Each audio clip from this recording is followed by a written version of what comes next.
numbers.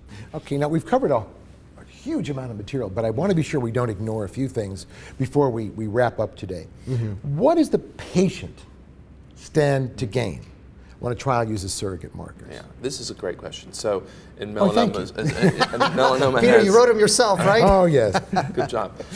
Melanoma has really embodied this in the last couple of years, starting with the BRAF inhibitors, for instance. So, we have drugs now that are only working in patients that have a specific mutation. So we've proven that. So therefore, that's not really a surrogate marker, but at least it's a predictive marker of who is going to benefit. So therefore, patients are gaining a lot in that situation because we're sparing the patients who are not going to benefit. Now, on the flip side, let's take PD-1 inhibitors for an example. Patients who are PD-L1 positive do better with the PD-1 inhibitors. Patients who are PD-L1 negative do worse, but they still have some benefit. And I've heard some debates out there saying that we should maybe limit the drug to the patients who are clearly going to benefit from the ones who are less likely to benefit. So therefore, the patient might have something to gain in the BRAF story, but in the PD-L1 story, they might have something to lose if the drug is denied for only PD-L1 positive patients. Cost benefit. We didn't really nail it in terms of surrogate markers. Is there a cost benefit to surrogate markers in their use? There is, if you were able to capture the types of information that would be important for quality of life and independent living, the kind of information that you would actually get from looking at short-term disability claims or long-term disability claims. So, I think that we don't know the answer to that yet because we haven't married the databases. All right, now, what about non-clinical surrogate endpoints? We've talked about surrogate endpoints that are clearly clinical. You can pick those off, and we've talked about them. But there are things like biomarkers in oncology. Sure. Where do they fit? Are they good surrogate markers or not so good? Sure. I think I kind of maybe did that backwards when using the BRAF and the PD-L1 are probably more the biomarkers, but then if we start talking about more subjective markers such as, I'll use for an example, the PD-L1 study in bladder cancer right now, and I think this is going to be a nice, it has an FDA breakthrough designation back in June of this year, and I think what we're expecting from that study is that if you look at the median survival of patients on that drug versus chemotherapy, it's probably going to be about the same. However, if you look at 2 or 3 years out, it's going to be a lot higher. So A, how are we going to define overall survival? Median might not be the best way. But B, if you ask the patients who are on the PD-L1 drug versus a chemotherapy, their quality of life is certainly much, much better than getting chemotherapy, and I do think that needs to play a role in this decision. So if two drugs are essentially equal in efficacy, which I don't think will be the case here, we do need to lean towards drugs that are better quality of life. However, then if the cost gets into the issue, I don't know how that's going to play a role. And last, immuno-oncology. We've been discussing this. You've been discussing this. It's a lot of promise out there. These sound like amazing drugs, and they are. They're amazing drugs. And the biomarkers that could be used as a readout for treatment benefit with them are, which ones do you like?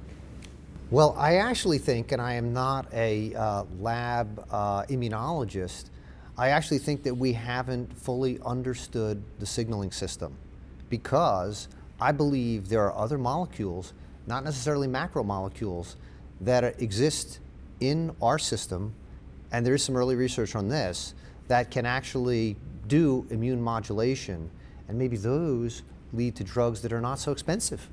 That would be very nice, wouldn't it? That would be nice. I mean, this is all stuff of I guess you go back 10 years, it's science fiction. I mean, I feel fortunate as a clinician to live in an era where we're having this discussion. This is amazing stuff. We are right on the cusp of something very, very big. Now, the topics we've covered here and the information gained on the innovation and role of alternative markers of efficacy round out nicely the overall Oncology Stakeholder Summit series. And before we end, what I thought I'd like to do is get some final thoughts from each of you.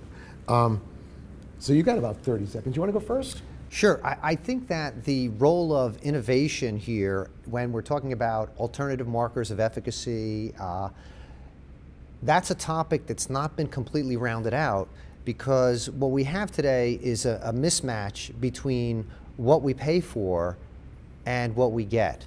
And I think when we think about innovation, we feel frustrated and we want to say, no, it's not worth it, because we're not seeing yet the outcomes, the value, the data. But as Richard pointed out earlier, this is really a time issue. And so I think incremental innovation will get us to the goal. And I think we need to accept the fact that innovation is messy, it doesn't happen in a linear way, and that sometimes there is cross-subsidization in the system. Sometimes people pay for things that are not the specific or not the specific entities they intend to pay for, but they are moving the ball forward. So I would say my message is, don't give up hope. Continue to squeeze waste out of the system and try to get data whenever you can, hopefully in clinical trials. Last word is yours. All right, thank you. Yeah, I think this was a great discussion and very interesting, something that I'm very fascinated with, both as a melanoma physician. Immuno-oncology is hot. And I'm in the trenches and I'm a believer. It's been, I've had many patients that have been hospice bound that are now with us today doing excellent and in complete remission. I have no doubt that in time that the payers will also realize the benefit, and I think they already have some to some extent, but we'll realize it even more. Now, with that being said, I do think there's a lot of things that we can improve upon even in the delivery of these agents, because A, they don't work for everybody, so we do need to do better at that. I'm realistic. I don't want to just throw these drugs at everybody and try to find the right, enrich for the right population. And the B, I think we need to figure out how long to give these drugs. We don't know. I have some patients that I've given them literally for 4 cycles. For whatever reasons, it was too long a commute. They were ornery. They said they didn't want to do it, and they're doing great. I have some patients that who are the exact opposite and wanted to stay on it for a year, and even though they had no, so we don't really know those answers. And those, I think, if we can pin those down, we can continue to deliver these great drugs, but also kind of hopefully do it in an affordable way. Speaking as a clinician, and someone who does a lot of these panels, the most exciting thing I heard is your "we don't know," because you said it with real excitement. It's like, we might know this. This is good to know. And we're going to keep looking. That's really exciting. Yeah, it is. That's terrific. Well, on behalf of Drs. Ira Klein and Richard Joseph, I want to thank you for joining us. I want to invite you to visit ajmc.com to view more videos on topics covered during the Oncology Stakeholders Summit, as well as individual expert interviews. I'm Dr. Peter Salgo. See you next time.